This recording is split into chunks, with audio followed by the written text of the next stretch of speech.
La CGT a signé l'accord sur le télétravail le 13 juillet 2021 sur les 3 versants de la fonction publique.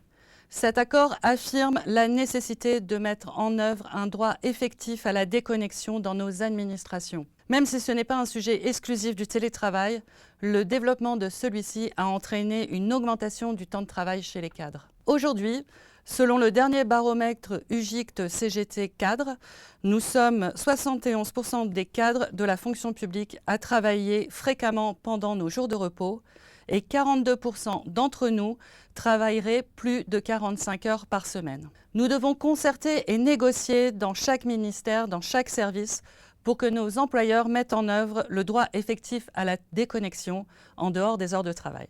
Cela passe d'abord par le décompte du temps de travail pour tous, même pour les agents au forfait jour. L'enjeu majeur du droit à la déconnexion est de refuser le transfert de la responsabilité de l'employeur sur l'agent ou sur l'encadrant en matière d'obligation de résultats en santé-sécurité. C'est à l'employeur de mettre en place des mesures pour permettre à l'agent de faire valoir son droit à la déconnexion et non de laisser entendre que c'est à l'agent de se battre pour le respecter. La CGT demande donc la mise en place de mesures techniques permettant aux agents de se mettre en position de déconnexion sur les périodes de repos, tout en tenant compte des situations d'astreinte et de gestion de crise. Dans le même temps, ce système doit permettre la traçabilité de l'organisation du travail afin d'identifier les dérogations et les débordements. Il faut donc des moyens techniques et donc financiers pour porter l'effectivité du droit à la déconnexion. L'objectif n'étant pas simplement de constater les écarts, mais de mettre en place des mesures pour y remédier.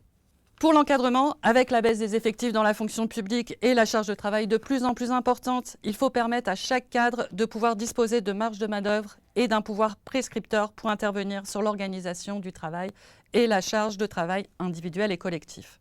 L'encadrant doit donc disposer d'un droit d'expression et de propositions alternatives pour la mise en œuvre du droit à la déconnexion et la conduite du changement des organisations du travail. L'encadrant doit donc disposer de temps pour l'animation du collectif et d'outils lui permettant de mesurer l'effectivité du droit à la déconnexion pour son équipe. Du 1er au 8 décembre, il faut voter CGT aux comités sociaux pour obtenir ensemble un droit effectif à la déconnexion et une meilleure articulation vie personnelle, vie professionnelle. Parce qu'ensemble, nous pouvons changer notre quotidien et dessiner un autre avenir, du 1er au 8 décembre, votez CGT.